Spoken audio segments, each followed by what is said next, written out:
4 cooks on this line. Why can't you do your food and the sports bar food? That's the worst fucking Why can't you do your food and the room service? You just do this? I was 23. I was doing the room service menus, the sports bar menus, we were cooking the now open for lunch. We were doing the fine dining stuff all off of this line with like 3 or 4 cooks.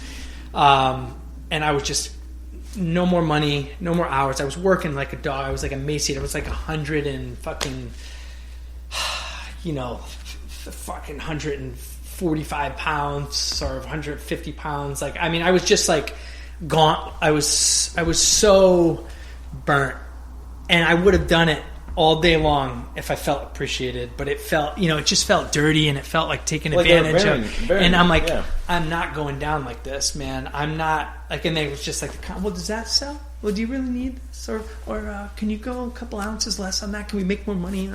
And like, these weren't bad questions, but it was just this whole experience that was just like, I gotta get the fuck out of here. I'm gonna die here. Who were these people? Can you pause? Yeah, for sure. Chefs or what? So these people that were putting these rules on you, were they chefs? Did they have any sort of... in retrospect, they definitely had a lot of knowledge, and there was one that had sort of taken... They didn't hire an executive chef for almost a year, so I was doing a lot of that work. Mm-hmm. And granted, a lot of it, I didn't have the experience to be doing some of the administrative stuff and there needed to be somebody, in that position, but I still resented it because I was doing the work. And then when somebody came in and he had a hotel and corporate chef background, and I just didn't respect him, and that, I was wrong in a lot of ways, but he just rubbed me the wrong way, and I was so young and just brash and brazen, and I was like a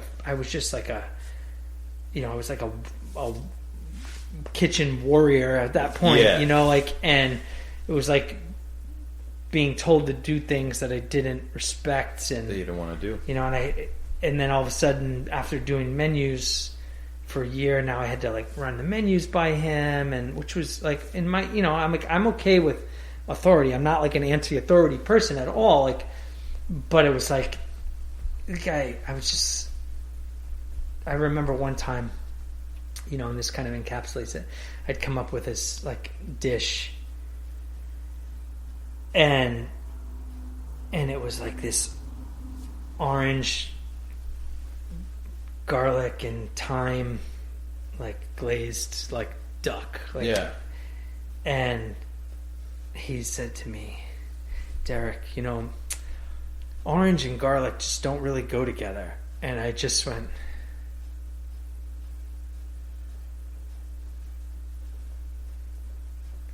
duck l'orange, Peking duck, like all those flavors, citrus, garlic, doesn't go together? And I was just like, okay. And in my head, like, he was just dead to me. I was just like, You're done. You're done. You're done, bro. Done. You're saying this just to say it, or you really believe that. Yeah. Have it. You have nothing for me, right? Mm-hmm. And it wasn't the right way to think, because I look back and I do know that I did learn some things from him. Yeah. But I didn't respect him. Yeah. As a chef. And you could see why he was saying that. And I could see, not everybody likes that. And I was just shutting it down, and I was just like, no, man, these flavors work great together, and this is going to be beautiful, and let me make this for you, and you'll see where I'm going with this, and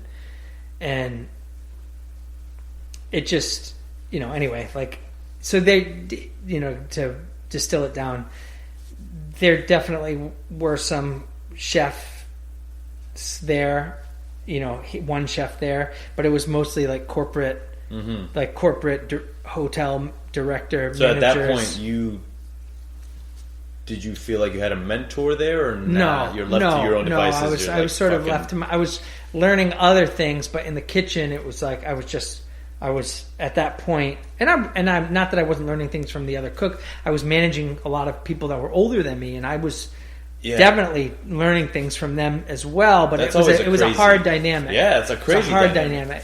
And I was, and it was difficult in some instances because there was pushback and what is this kid? Yeah, they're like, who the fuck am I going to? Yeah, who the fuck is this guy? And it was a union shop, so there was like even more brazenness. Like some people could, would talk back because they know that they wouldn't get fired exactly. Protected.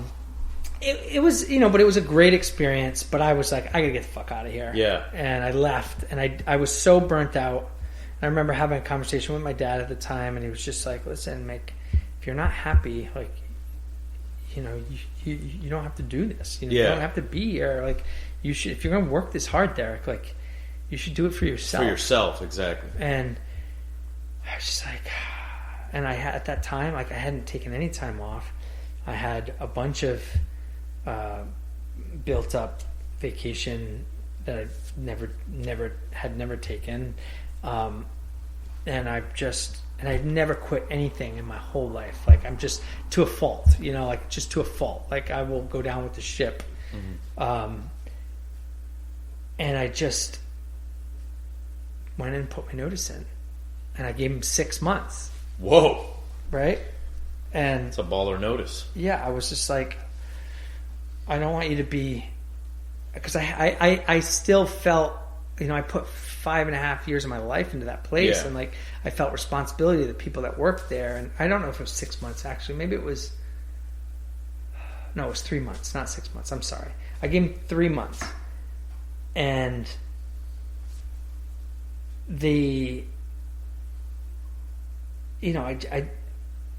I had never, like 2 weeks, a 2 week notice to me was like, that's not fair. It's not fair to my team. It's not fair to the guests that made reservations. It's not fair to like this, that, I don't even know what the hell I'm going to do. Like, and it was in May, and I got through graduation season. I got like 3 weeks into my notice, and they just called me into human resources and like, we really thank you for giving us all this time. I appreciate it, but we're just gonna, we don't need you to finish out the rest of your notice.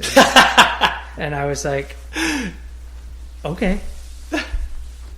Like, I was just doing it to be nice, nice, and they're like, we appreciate that. Yeah, they don't and give like, a fuck about but I realized that looking back now, it is hard, like, to have somebody who's checked out be around. Yeah, you don't want. And as a leader and as a manager and an employer now, I totally get it. Yeah. There was definitely more happening, there, that there was like animosities and anxieties, and like that became really difficult. But basically that chef couldn't take full ownership of that hotel until I wasn't there anymore, because everybody there respected me. Everybody came to me. Everybody. That's the worst. Like, feeling. It was just, and I know that now, like being older and understanding, and I knew it then too, but like, it was my ship, and it was my ship, and they were my crew, and it was one of the scariest but most liberating things, ever. Yeah. And that's when I started working on my house. I took a plane to California to see some friends and to go to wine country for the first time. I called a regular guest that had been coming in for years if you're ever, he was in the wine business. If you're ever in Napa, and I just called him up one day, and he's like, "Can you be here?" I'll never forget that phone call. I was like, it was like kind of like I cold called him, and I didn't think he'd take the call. And his name was George. What a nice guy. And he's like, I must have called him. He's like, "Oh yeah, hi Derek. Can I call you back?" And I was like, "Okay, yeah, sure, no problem." And then he hung up the phone. I was like, "Oh, he's not going to call me back." And then he called me back like 3 or 4 hours later. He's like, "Oh, so you want to come to California?" He's like, "What do you? Can you be out here next week?" And I was like, "What?" He's like, "I've had a cancellation at one of our cottages on the vineyard. Yeah. That we usually reserve for like dignitaries and brand ambassadors and people that are visiting." It's like, "But it's yours for the week." Hell yeah. If you can be here. Yeah. I'm like, all right. So I fucking booked the flights and this. I rented the car. I flew into like LA because I was originally I was gonna go visit some friends in LA and then spend some time there and then spend some time. I had friends from college that were like in different places in California, and I was like but I ended up just getting to LA and driving right up the 5, like right up and going right to Napa, and I'm like staying in this cottage, and it was just like this mind-bending, awesome experience. That place changes your life when totally you see it. Changed my life. You're like, what? And long story short, at that point in my brain, I was kind of done like cooking. I'm like thinking I got my bachelor's in marketing. Yeah. I'm like, what's my next move here? Like, I can't go back into what I was just doing. I'm burnt. I'm done. And I spent that next 4 weeks or 4 to 5 weeks bouncing around. I spent that week there, which was just magical. Like, went to French Laundry. Sick. Like, got in like on a. What year is this? 2001. Okay, so it's like a couple of years after the book. Yeah, 2001, 2001, definitely 2001, summer of 2001, and then anyway, like I'm crashing on people's couches. I start cooking for people. Loved. Yeah, seriously, man. I'm like cooking for people. I'm like, we're going out. I was like healing, but like also like eating and drinking, and I was like, doing this, that, and then I ended up like in it was just a crazy, month, and I'm got to take the rent car back, and I drive. I'm like, I got to be in LA tomorrow, and I got to get the rent car turned in. Now LAX was just like a fucking. It's like I'm coming from TF Green in Rhode Island. Like I'm like, what is this? Yeah, it's like, another world over there. Crazy. That's probably the because I don't think does Rhode Island Airport have international travel? I'm sure they do. No. They might now, but they had. They did back in the day, right? Until recently, yeah. That's what my mom was like. She had because she was Bradley Airport in Connecticut. And she had never seen international travel until she got to San Francisco. She was like, what the fuck? Because the JetBlue over there flies into the international side. So she was like, whoa. And I drove down there in a hurry. I'm like, I'm going to miss my plane. I checked in the rent-a-car. I'm like, how the fuck do I get from the rent-a-car place to the... I didn't think or plan. And this was back, you didn't have a smartphone or anything. No phone. Phone, yeah, right? no phone. And I turned it in. I went through security. And I get up to the gate, and I'm like, sir, your flight leaves at this time tomorrow. You're like, well, I guess I'm here early. That's awesome. I ended up having to, I'm like, oh, fuck, I'm not leaving now. Like, so I'm like, yeah, I'm already checked in, and this, I got no car, I'm in the middle of this, like, and I was just spent, I had no money left, I'm like, physically tired. And I ended up like just trying to get an earlier flight, and they're like, no, you got to stay there. And I'm like, on standby.